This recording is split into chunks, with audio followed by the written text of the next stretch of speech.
ज़हर स्क्रीन ड्रामे जी दोस्तों तव्हांखे नेक्स्ट एपिसोड की कहानी ॿुधाईंदा हलूं। तो नेक्स्ट एपिसोड में छा थियण वारो आहे। पहिरियां वीडियो खे पूरो ॾिसो ऐं आराम सां तव्हांखे सॼी कहानी सम्झ में अची वेंदी। कल तव्हांखे ॿुधायो हुओसीं दोस्तों त ओठो जेको आहे रबन सां डीलिंग कंदो त मूंखे हितां कढ त मां तोखे मीरा जो ॾस ॾियां। ऐं तव्हां ॼारी क़िस्त में ॾिठो ओठे बिल्कुलु उहा ई ॻाल्हि कई ऐं रबन इन शइ खे मना करे छॾियो। लेकिन रबन मजबूर थी ओठे सां डीलिंग करण ते मजबूर थी वेंदो। जॾहिं मीरा उनखे ख़्वाब में ईंदी तंग थींदो, मीरा न लभंदी उनखे, पोइ ओठे जी हामी भरण जी कोशिशि कंदो।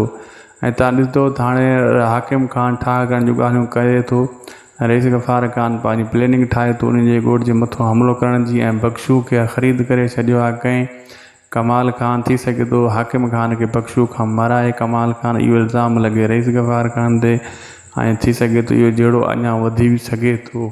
लेकिन अॻिते जेको आहे न तव्हां ॾिसंदो त ठाह जूं ॻाल्हियूं स्टार्ट जीअं हाकिम ख़ान कंदो आहिस्ता आहिस्ता, लेकिन कमाल ख़ान ठाह करण कान ॾींदो। अञा उहो शैतानी कंदो, जहिड़ो वधाईंदो, ऐं जेका बि जा वाटा आहिनि हाकिम ख़ान जा उहे आहिस्ता आहिस्ता जेको आहे कमाल ख़ान पैसनि सां ख़रीद करे वेंदो।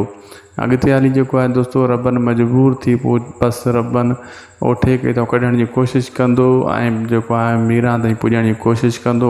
रबन खे ॿी वाह ई कान्हे का, ओठे भली चाल खेॾी आहे रबन खे फसाइण जी। बहरहाल अहमद बि साथ ॾींदो ओठे जो, जेको अहिड़े हिसाब सां ओठो हितां थी सघे थो त निकिरी बि वञे। फ़िलहाल हिकु ॿ किस्तनि ताईं हिते क़ैद हूंदो, उन खां पोइ इहा प्लैनिंग ते अमल थी सघे थो। वीडियो पुॻो पंहिंजी पुॼाणी ते दोस्तों, असांखे ॾींदा इजाज़त। ख़ुदा हाफ़िज़।